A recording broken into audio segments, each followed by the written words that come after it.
Welcome once again to Making Sense, where we continue having conversations that change our mindsets, change our habits, are thought-provoking, and, give you something that you can relate to. So we continue building this community or this movement of financial empowerment. And we're always here to discuss issues and bring them down to the level that we can relate to. As I was saying last week, we're never here to tell you what you can Google, but we want you to think and understand what will actually cause change in my life. And once again, imagine me sitting in your sitting room having a conversation. We're often going to ask you to go against the norm or challenge what you think you know, because we're always learning. And if you're here for the first time, Making Sense started as a result of a book I wrote called Making Sense. And the book is really a storybook. It has my story and a couple of other people who tell their journeys of money. And so you can read and relate to it as a human being. Every time you're reading it, you probably see yourselves in their shoes. And because it's been all about conversation from the very start, we are here today as well to bring you another conversation. And today I have a fantastic guest, and I'll be telling you about her shortly. So please, as usual, let us know where you're coming in from. I welcome back all of you who are tuning in once again and have been following us. We started this series in April. If you're here for the first time, please check out our YouTube channel, Centonomy 101, or just go back on this same platform and you can see the conversations we've had about ourselves. So today I am so excited to be having this conversation with someone I just admire. She did Centonomy 101, she did Centonomy Career Hub, but she's not just here because she did Centonomy. I just think she's got one of those stories that you hear.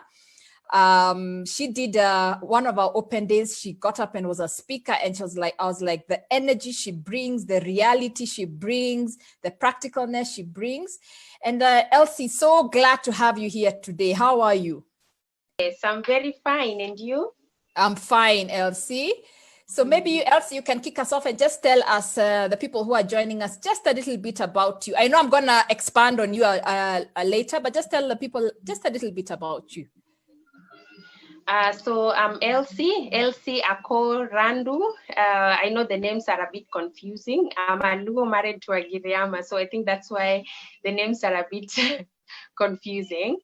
But yes, I'm a nutritionist, a mom, and a wife. And that basically means that I like helping people look and feel better, and especially helping ladies bounce back after, downloading their babies. They want to get their bodies back. That is what I like to major in. Yes. Okay. All right. And above all, I'm a Centonomy alumni, which has totally transformed my thinking around finances and stuff like that. Yes. Okay, so glad you could join us today, Elsie. And thank you for all those who are coming in. I can see people are watching us from Mombasa Road, from all over Nairobi, Kenya. But we'll be digging into Elsie's story in just a bit. But I want to share something with you that I think all of us need to know. The topic for today is called Speeding Down the Highway of Poverty in luxury or in comfort. And if you can see my screen, you'll see there's an old car on the screen. Can you all see it? Elsie, can you see the screen? Just confirm you yes, can see I can. Yes, yeah. I can. So this is the closest picture I could get to my first car. And I was in university and I had gone to university out of the country. And because I was in school, I was doing multiple jobs. Some of them were washing dishes. Others were working in a factory. Then I started working in a waste management company doing accounting. I needed a car. So I went and bought this car. This car cost me the equivalent of 50,000 shillings, which is $500. And this is the closest picture I could get to the car. It was an old Suzuki, so small, yeah? I bought it not at a dealer, but I bought it at a junkyard.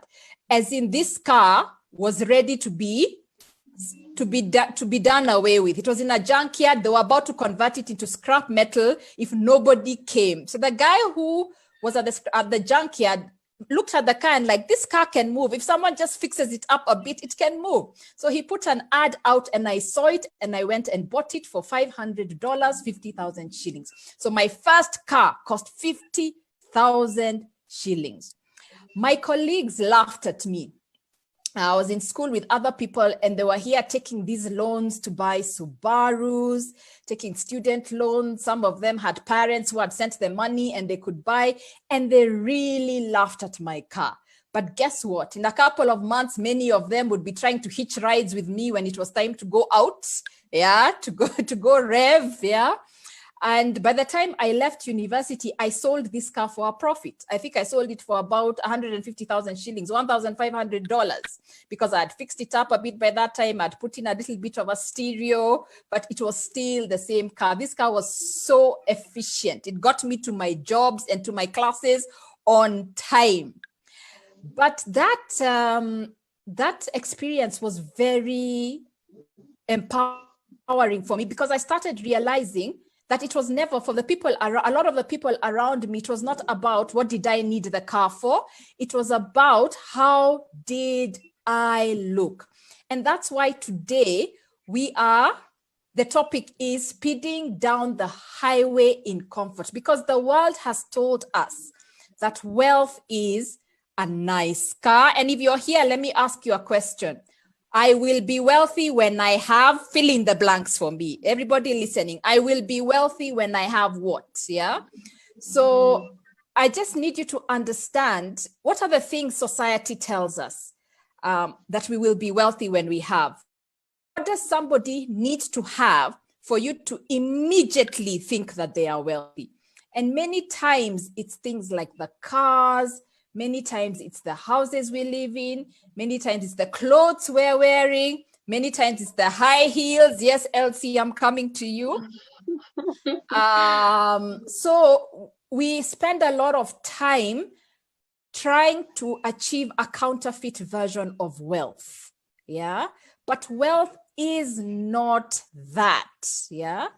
So before I get Elsie to speak, I want you to, there's an article I wrote called Speeding Down the Highway of Poverty, and we can share it out on social media. But I want to tell you about somebody called John. John has a good job. He's earning an above average income. His life is good. His social status is good. He looks the part. His kids go to the right school. John is doing, all intents and purposes, is doing very well. He's a senior manager. He lives in a house befitting his status, and he's currently even considering taking another job offer. John has saved. He has saved. He's invested in land and shares, and his portfolio is about 5 million shillings, which is about $50,000. So he's able to save about $1,000 a month, 100,000 shillings. So to the untrained observer, Elsie, doesn't it look like John is doing well? Yeah, John is doing. But this is the thing, John is rich because of outward appearance. Even though he has 5 million shillings or 50,000 shillings in assets, if John lost his job today, he can only survive very few months because he has a high lifestyle. So you would have to liquidate everything and survive, and it wouldn't take him very long. So we would look at John, and many of you here maybe are not John, but you're aspiring. And I can see people would think you have wealth when you have a house, when you have faucets, when you have a 4-bedroomed house. I am not saying those are bad things to have, or you shouldn't aspire to have them. It's fine. But we've got to start understanding, what does wealth do? So John has the social status, but many people are in the position already. Yes, you need to find another career. You need to start a business. But the problem with John, or aspiring to be John, is that you look for opportunities that align to that.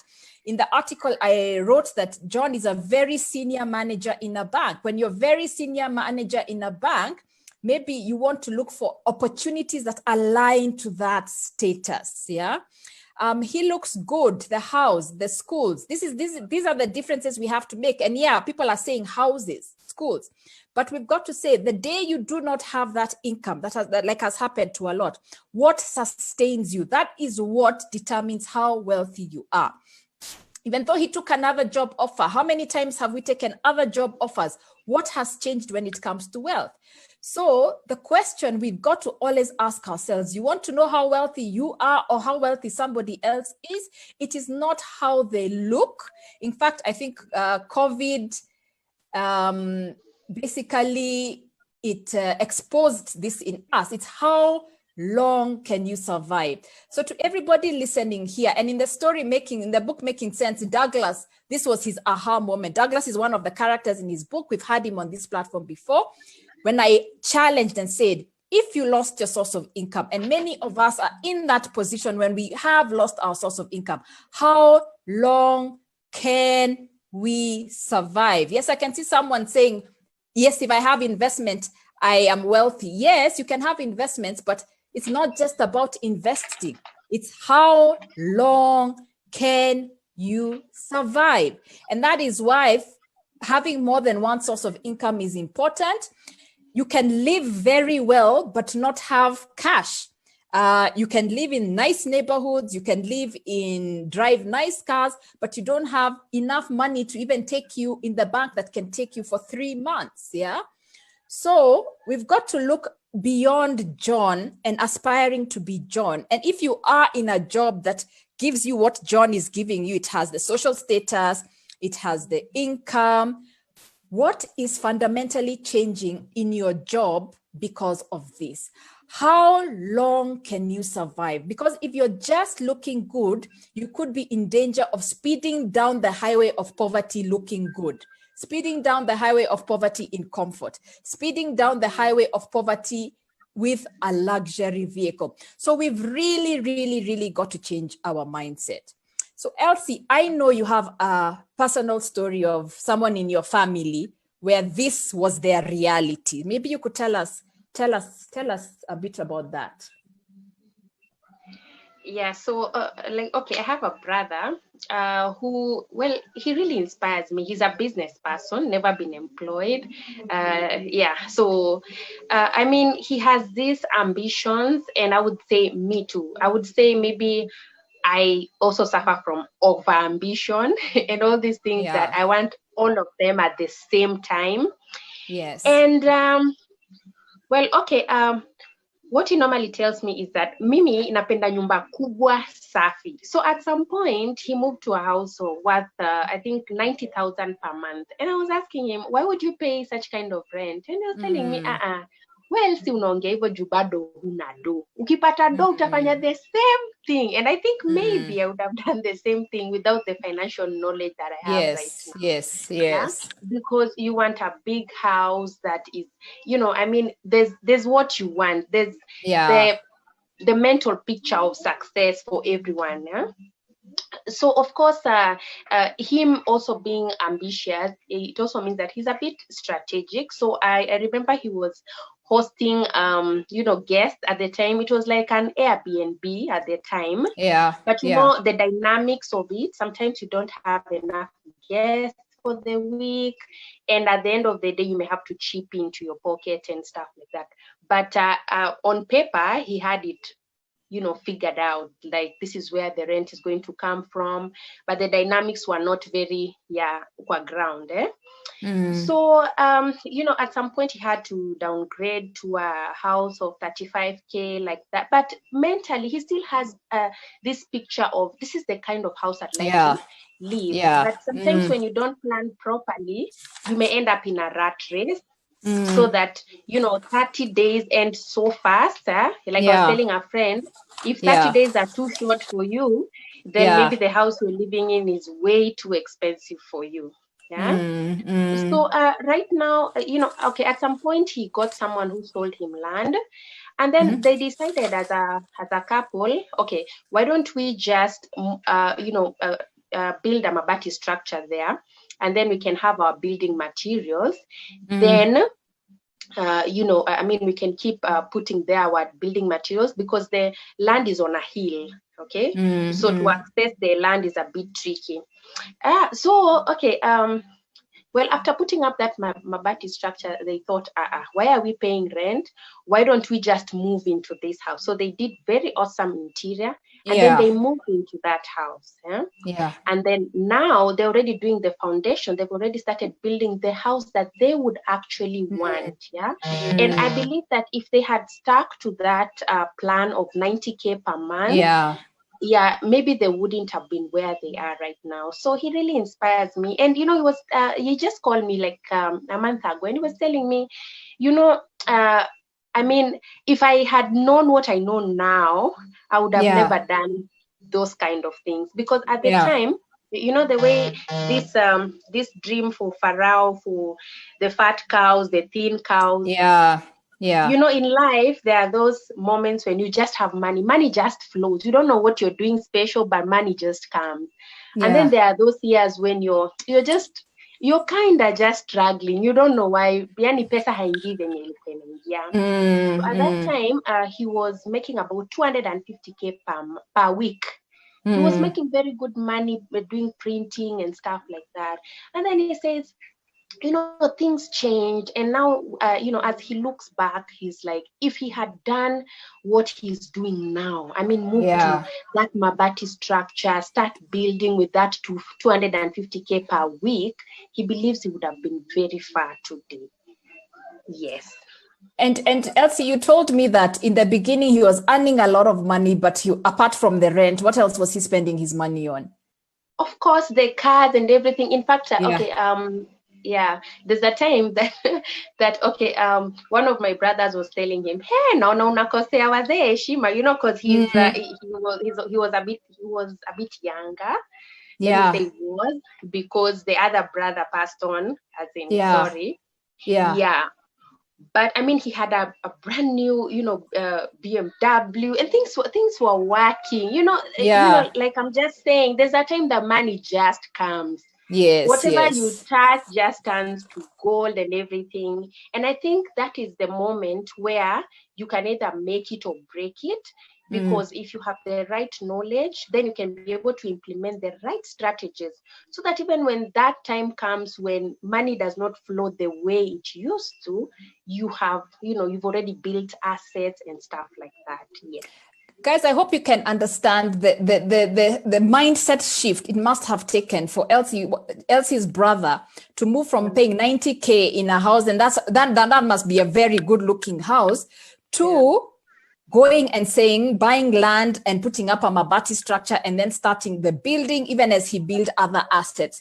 Now, the world does not understand that he's wealthier now than he was when he was living in the mabati structure. So what we really have to get away from is thinking that wealth is how you look. And as Elsie was pointing out, it's about assets. What are those assets that you actually have? So we've got to understand that kind of mindset, Elsie, I'm coming to your personal story shortly. So guys, even as we continue, please start questioning and feel free to share in the comments.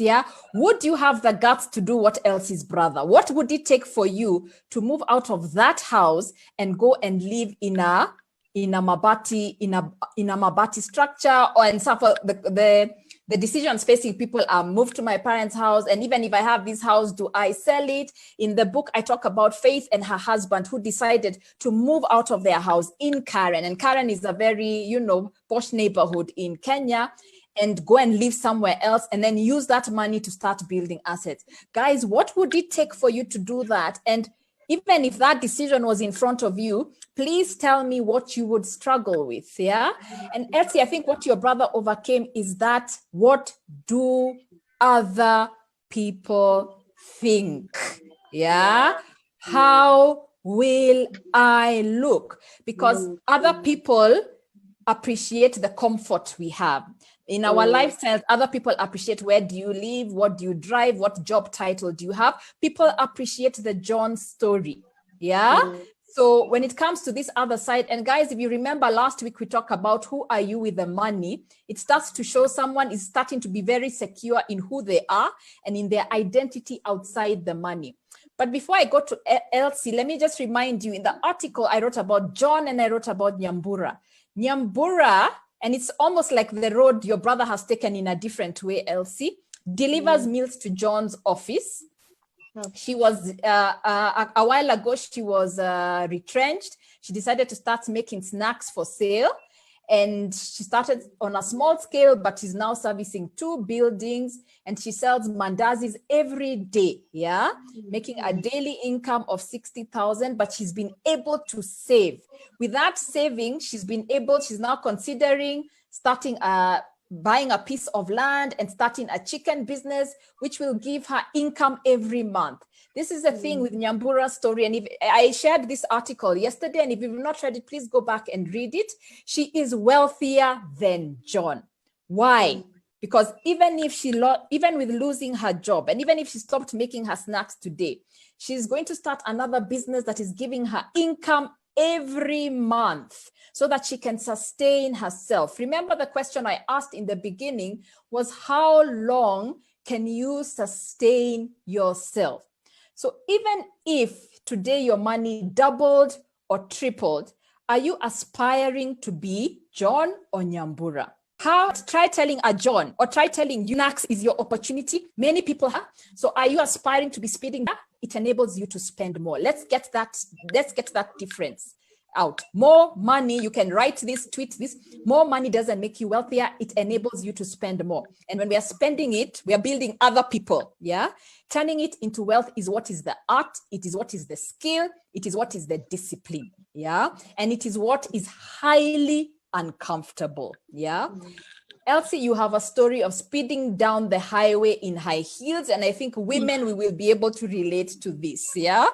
So Elsie, when you told me your story, you knew how to make money. You could figure making money out. But I think just tell so that people understand, how did you start hustling and making money, and what was your aha moment in realizing that this is not going where it's supposed to be going? Yeah, so I started business at around 1920. I just joined campus and, trying to survive. And of course, my why at the time, which I see with so many young people, is, the looks, how you look. It's a big deal in campus. It's a very, very, very big deal. I don't know how many berries I can use. And for me, I would just make money and look good. That was my primary objective. So, well, I remember I started by preparing meals for fellow students. Like I would just tell someone, hey, by the way, I know you've missed chicken, you've missed, some good rice. Why don't we cost share, and then I can prepare the meal, then I'll just invite you over to eat.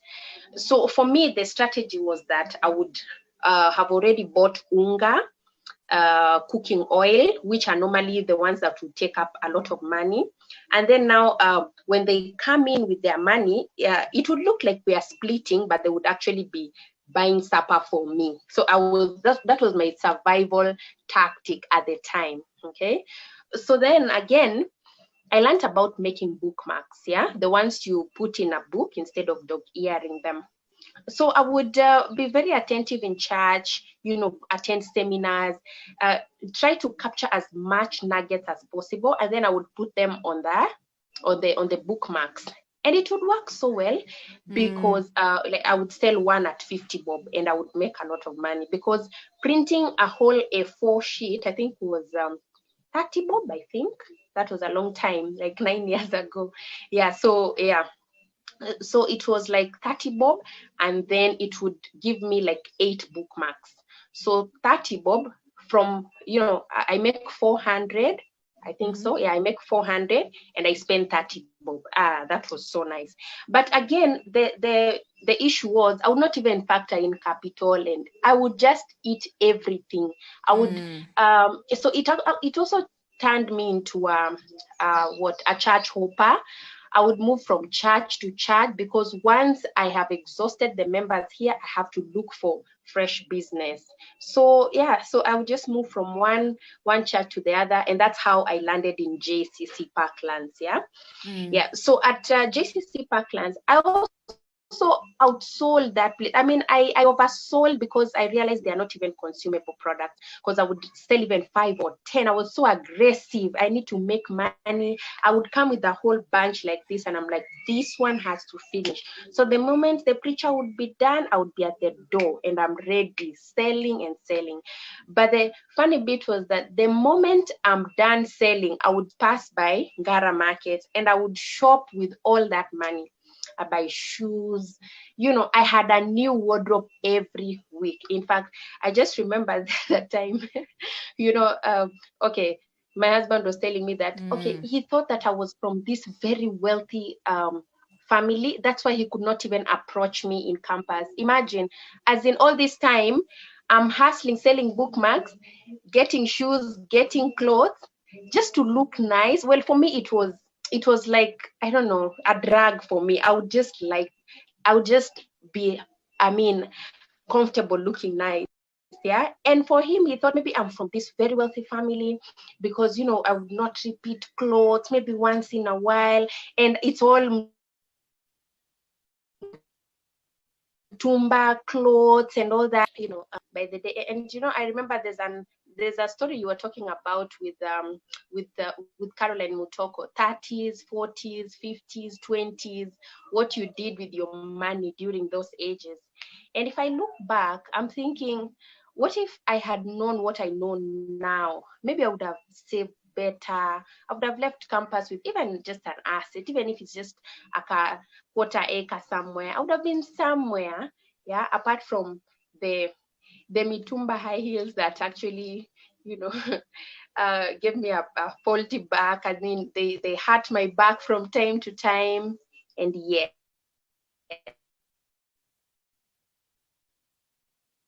And when I look at this, if I look at is even in their 20s, yeah, I released my this time round, coached her how to save on Mshwari lock.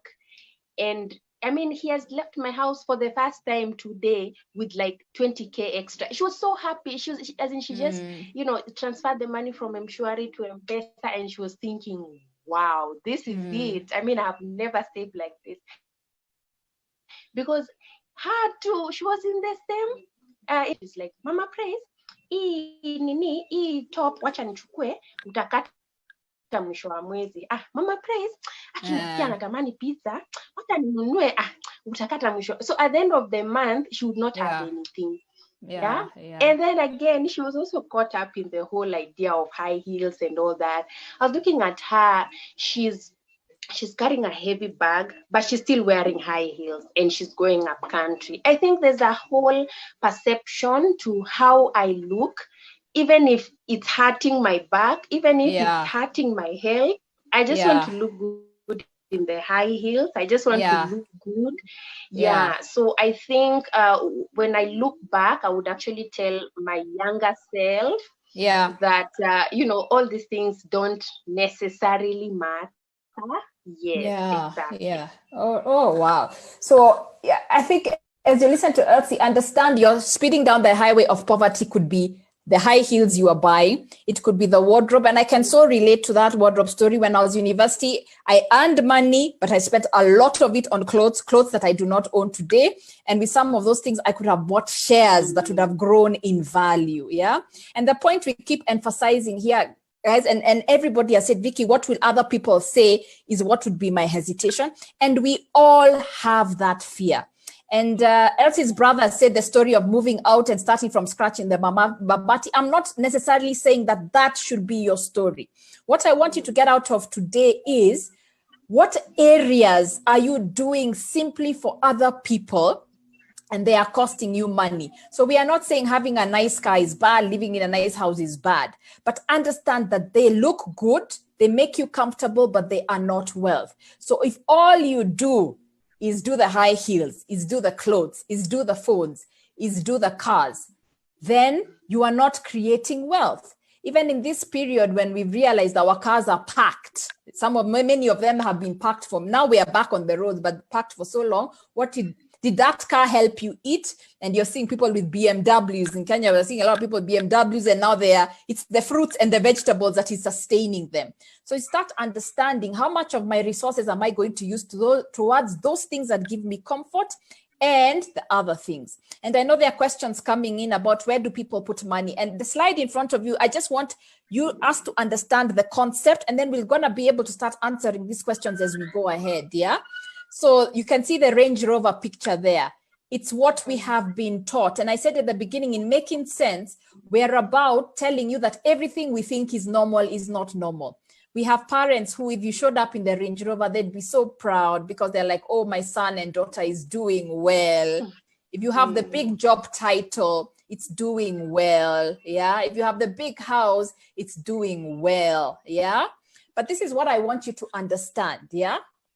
This life, if we get addicted, and especially if it becomes our identity, as we were talking about last week, you end up spending more as you earn more.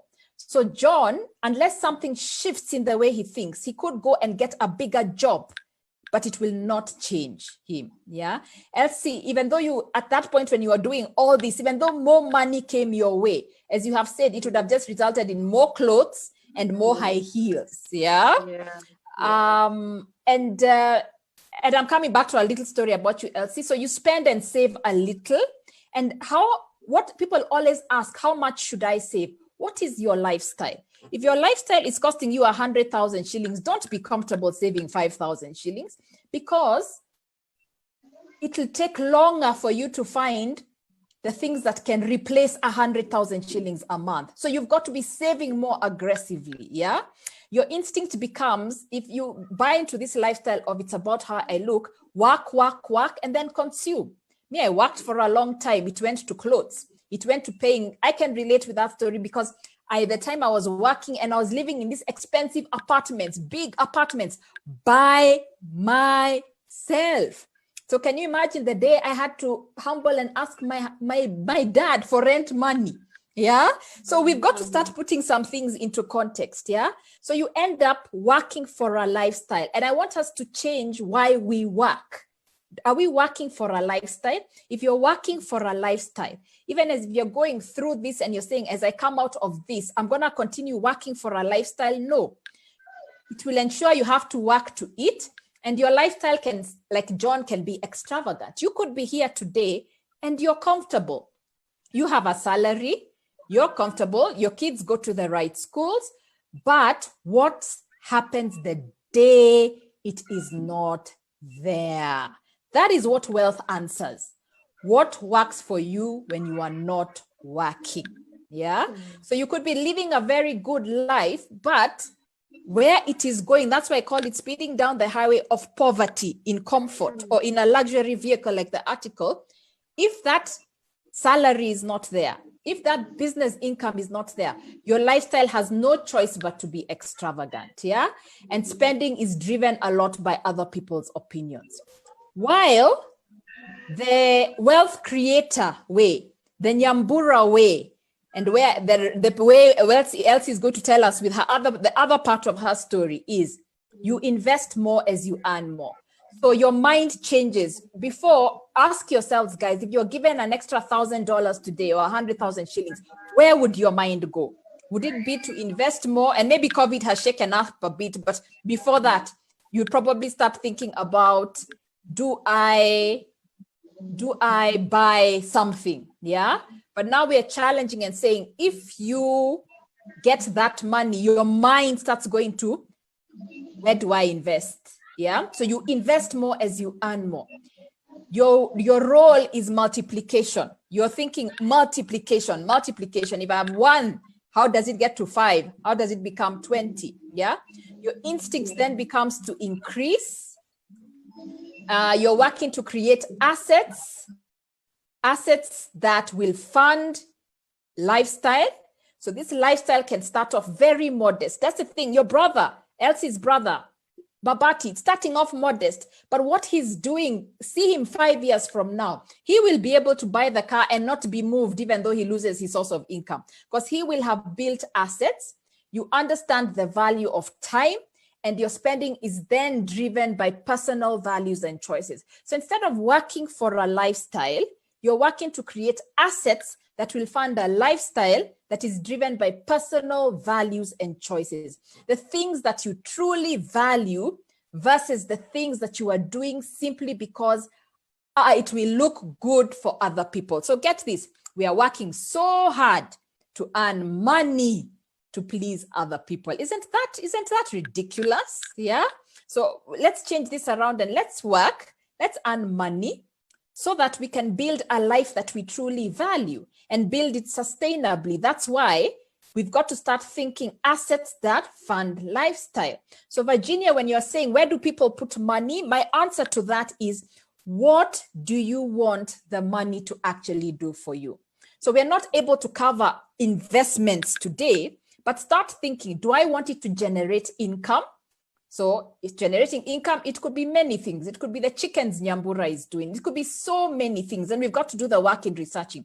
Do I want my money to grow in value, or do I want my money to be safe? Sometimes you just want money to be safe so you can access it when you want for an emergency. So the answer is not where do I invest first? The answer is, what do I want my money to do? You've got to give your money a job description. Yeah. Thomas is asking, Elsie, and I'll ask you to answer this: lifestyle versus saving. Where do you strike the balance?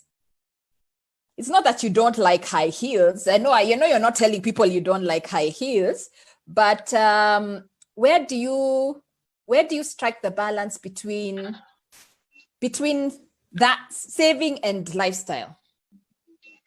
Yeah, so there's a topic in Centonomy 101 where we are talking about living abundantly. And I like it that Centonomy puts it in context, so that I don't have to swear that I'll never wear high heels and not shop for clothes. Yes. I want to look good. I will always want to look good, okay? Yeah. The whole point is we need to create assets to fund that kind of lifestyle. And for you to be able to create that kind of lifestyle, it may take a little sacrifice, just a little sacrifice. Utajinyima kidogo, then hapo mbele you will be able to get all that. Now I'll give you an example of my brother. He wants the kind of house that if he was to pay rent in, it will be 90,000 per month. Okay.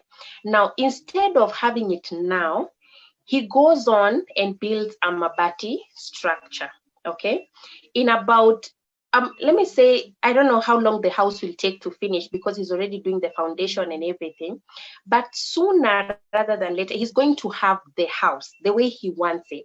But this time, he's not paying it from his pocket. Now it's going to be his own house. By the way, he calls me from his, house, and he tells me, "Guy, Elsie, niko kwangu." Yani, wait, niko, I don't know whether you understand the feeling.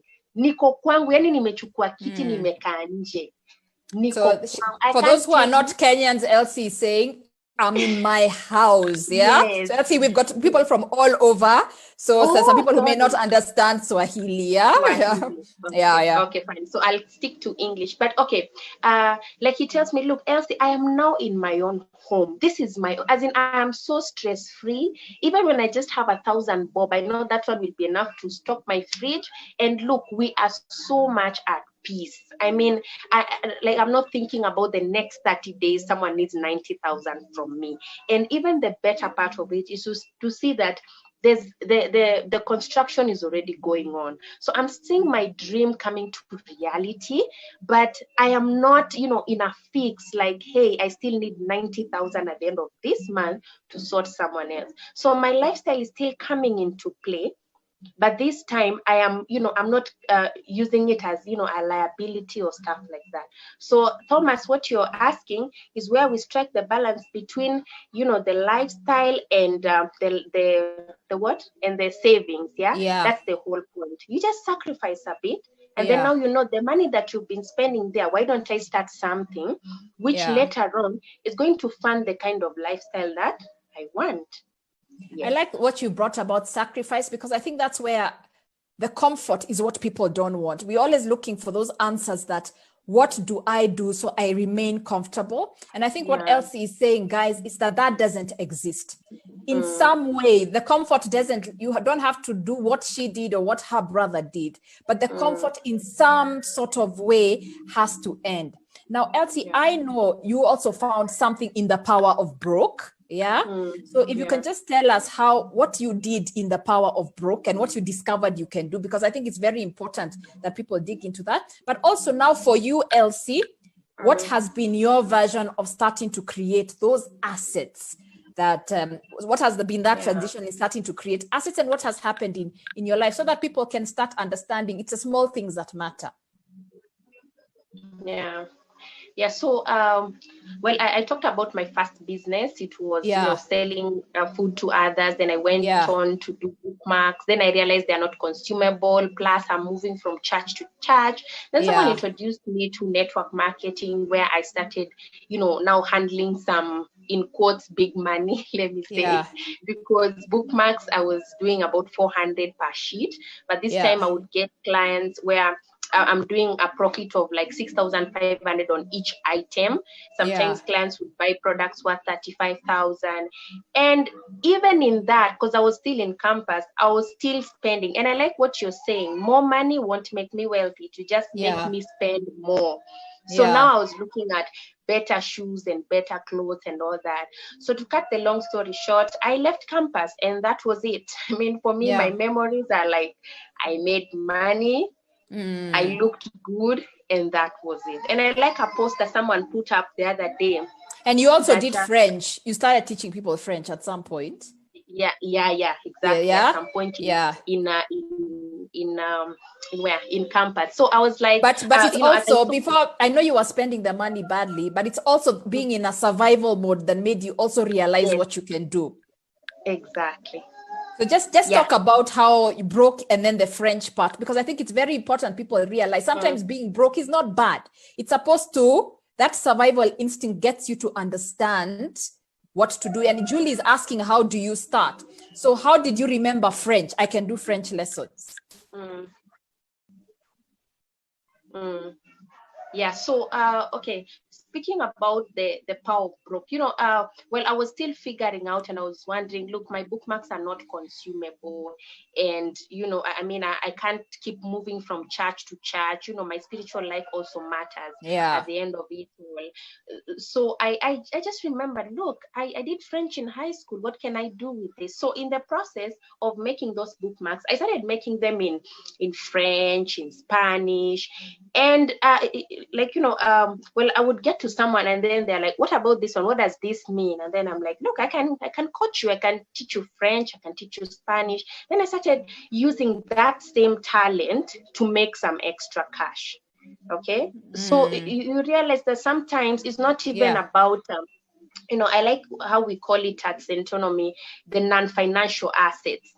That it's not really about how much money do I have to invest somewhere, or how much capital do I have to put in this kind of business. But sometimes when you look inwards, you can realize, I can do sign language. Wait, I can do this. I can translate. But the other day I went to Alliance Française and I realized they actually charge per word to translate a document. And I was thinking, I've been at home all this time. Wait, I'm looking for clients who I can translate per word, because they have documents they want, to be translated from French to English, English to French, and all these things. If you look inwards, you can remember, there's something that I have that I can actually begin to use and be able to create something out of it.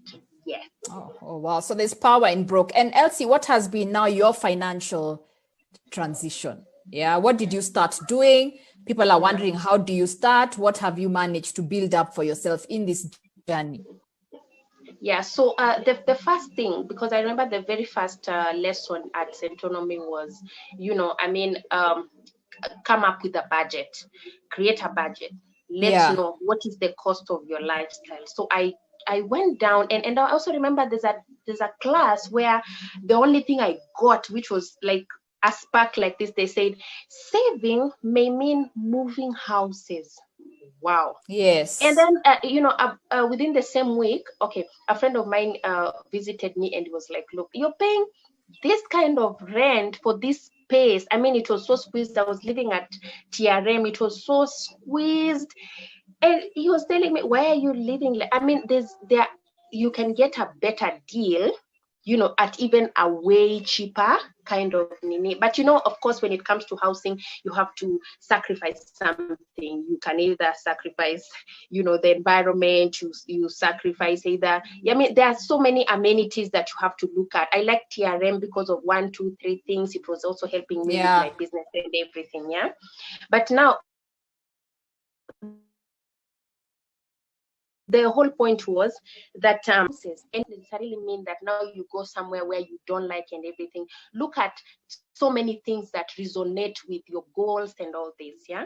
So the first thing I did was cutting down on expenses. Yeah. Totally. I really, really cut down on that. And, by now I understand the cost of my living. I know when I have this, I have sent my mom money up there, like now so many incomes have been, interrupted and all that. By now I know when I have this kind of money in a month, I'm sorted. Okay. Then, another thing was now beginning to save. And I talked about this at the open day. M-Shwari Lock is my best friend, because I know when money lands on my M-Pesa, things just happen. You just find yourself spending and spending. So I like M-Shwari Lock because I just throw it right there immediately. So I'm able to save on that as well. And then also we are looking at land. There's someone selling us land in Malindi where, you can be able to plant watermelon, pineapples and lots of all these things. So I'm looking at that in terms of the assets that I'm beginning to build. So it's just a step-by-step thing. And what I would really say that has changed a lot is this whole perception of what will people say, what do people think.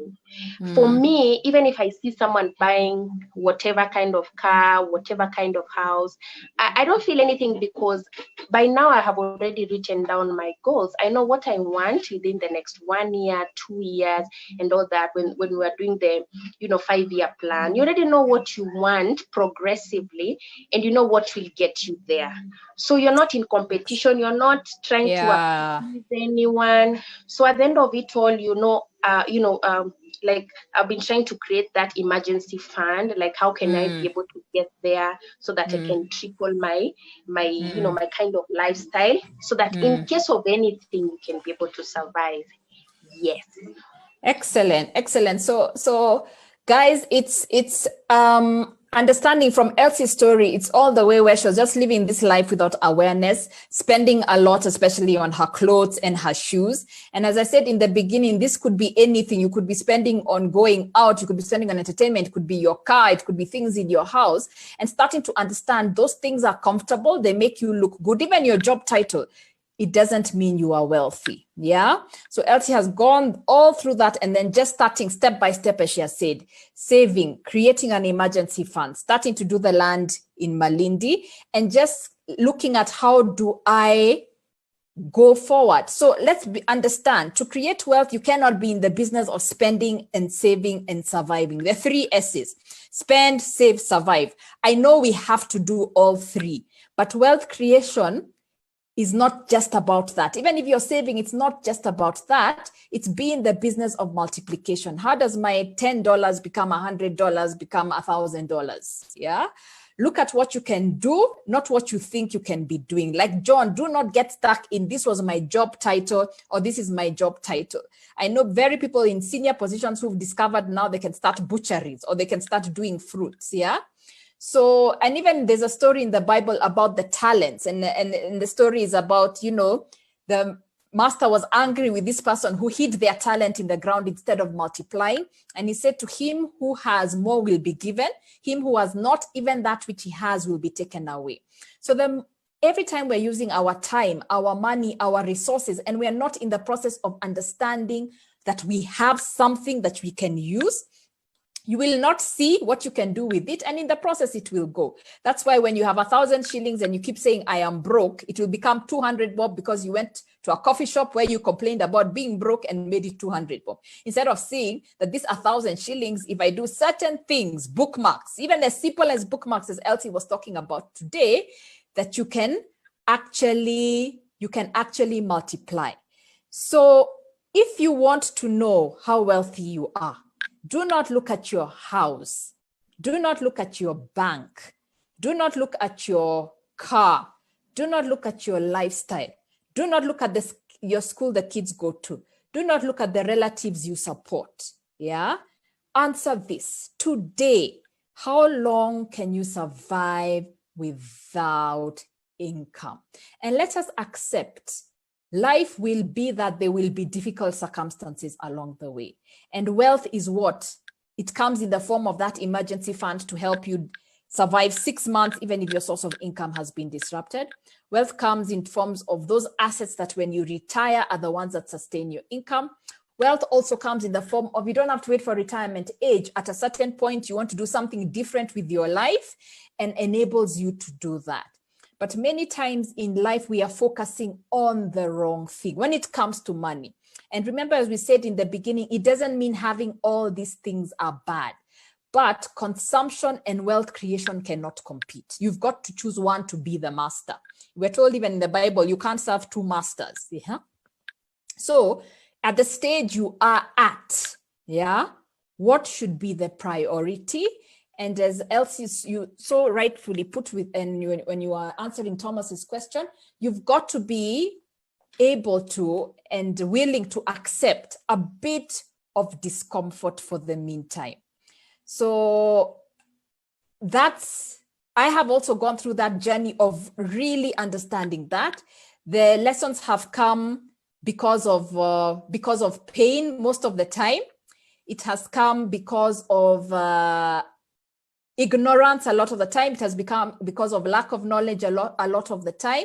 But I think especially now that we all have this lesson that we've all gone through together, we should not actually waste it. So just a reminder that even as we end, you can get the book. Stories of Faith, stories of Dishon, stories of Douglas all speak to this in some way or form. Faith and her husband, if you could be married and you're married, yes, you don't talk about money, you're spending, you're taking care of other people, but you never get to understand what works when I'm not working. Douglas was in a different way, you know, a different story to Elsie's, where he's spending on lifestyle, he's spending on drinks until that question was posed to him and the turnaround. And what I really want you to pick from Elsie's French, The Power of Broke, is that even if you are struggling or financially challenged at the moment, as I prefer to call it, there's a reason. That survival kicks in for you to understand what do you have that you can use. Non-financial assets. Can you do French? Can you cook? Can you make snacks? And don't be so stuck in thinking that those are small things that you don't actually see their potential. So you can get the book's details are on screen directly at Centonomy by calling that number, online at Amazon. And if you do buy, and thank you for those who have started leaving reviews, you can get it at Rafu Books, you can get it at Nuria online, and in Kenya, these are the bookshops you can get it, Bookstop Yaya Center, Africa Hub, and Prestige. As the borders start being opened up, for those of you I know who have joined in from Uganda, Rwanda, and across Africa, we are going to start seeing how to get the physical book out, but this is where you can actually get it for now, and these are the payment details for the book, so you can take that down very quickly. And the details will also be put on the Facebook chat. So Elsie, Kennedy, let me first respond to Kennedy, who said, I started investing in units back in 2017. You can safely, my money is working for me. You're able to pay rent and family expenses from salary, not my investment. Kennedy, you are wealthy. And I'm sure that is just the start of your journey. But if everyone can see Kennedy's response, that is exactly, and Kennedy, thank you so much for sharing. That is exactly what we are saying wealth is. So maybe don't buy the car today. Maybe don't live in that expensive apartment today. Maybe don't buy the shoes today. We are not saying that you will never have the car, the shoes. But what is priority in your life? And I think this season of coronavirus has enabled all of us to take stock and understand what are your priorities? What do you want to build? Tess, thank you so much for your comments. Debt is another subject that we must come and talk about separately. But Tess, I agree with you. If you do have debt, instead of spending money on an expensive apartment or shoes or going out, use that money to clear your debt so that interest doesn't pile up, and then you can release that cash flow back into your life. And Tessie, thank you about your comments about reading. After reading Making Sense, she's been able to invest a lot more. Nosifo, excellent. Nosifo started building my emergency fund in 2017. Slow, but it has gained momentum. Excellent. Excellent, guys. And I think we're now on the right track. And please, guys, please keep tuning into this. Please tell your friends, because these are the conversations we want to have. As you've seen, it's very authentic conversations. It's real stories, whether it's about land or whether it's about high heels, whether it's about debt. So I'm so glad for the comments that have come of what people have been actually able to do. Others may take, it's about building a business like I did, but even as you're building a business, you're understanding, how do I make that business an asset that even if I can't go to the business every day, it can actually run and it can actually give me an income. Wealth works when you are not working. No matter how good you look, if your lifestyle doesn't work when you are not working, just let's be humble about it. I have been there and understand you are not wealthy. So it doesn't mean cutting everything that is good in your life. It's just being aware so that you can start taking steps, even if it's small steps, towards saving, towards the unit trusts, towards clearing your debts, towards shares that really help me. Thank you for your comments, Dorcas, who Centonomy helped how you accept your circumstances and not feel like I have to compete. Elsie, I think you were saying that just leave other people's opinions around after all. And congratulations so much about your loans. I love, Dorcas, your story. And my story, if you've read my book and listened to me many times, is about the cost of eating lunch money. So when you add up these small amounts, and I think Elsie, that was what Elsie was mentioning when she started saying, I started understanding the cost of my lifestyle. So a starting point for everybody here, do you understand the cost of your lifestyle? And if not, do a budget, track your expenses so that you can start understanding even eating out could pay your debts. It could buy you land. It could pay your children's school fees. Yeah. Drive your old car. You know, my car, I told you I put up my car in the beginning and I wasn't clear. I was wondering why people were laughing at me, but later I was the one who laughed. Yeah. Tessie, thank you for your comments about the book. So Elsie, thank you so much for joining us today. Elsie, parting shots, the last one thing you would just like to tell everybody, all these people who have joined in to listen to you today. So thank you very much, guys, for listening in. And for me, what I'll say is it's been a learning, afternoon for me. I've been here, yes, but I've just been learning. I mean, what you said is so profound, Waceke. You're talking about what works when I'm not working. And I never forget that. I'll never, no matter how good I look, no matter how, no matter how people uphold me in the society, because so many of us also caught up in status and all that, what people think, how people see us, and Instagram is a scam, And what you're saying is so profound that, you know what, it doesn't matter how you look. The big question that you must ask yourself every day, what works when I'm not working? Yeah. Thank you.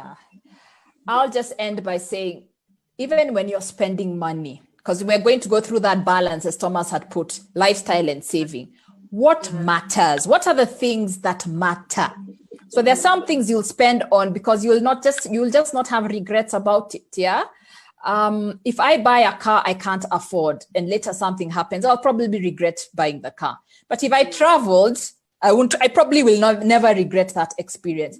So in my journey, I've also learned there's some things I value, some things I don't value. So I may go out of my way to do the things I value, but do them in a sustainable way. I'm not going to go for one big holiday, then never go on holiday for 10 years. Yeah. So what things do you not value? And even to get that balance, once you understand what you value, then when money comes in, you can do the things moderately, the things you value in a sustainable way.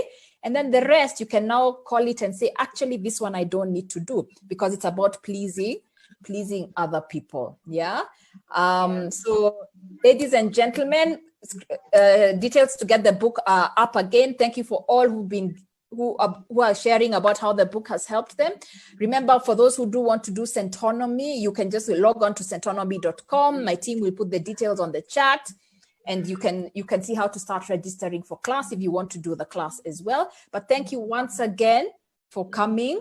Next week, we have a very exciting topic. For all of you who've been wondering, what is the new opportunity?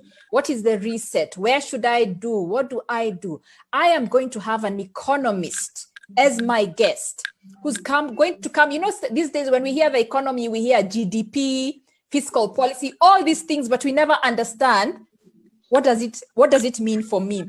Economy is growing, economy is shrinking. What does it literally mean for you, and what's your place? What is the new opportunity? So next week we will be talking about the new economy and the language of the new economy, because we must start being aware what is our place as wealth creators, because this movement is about wealth creation and financial empowerment.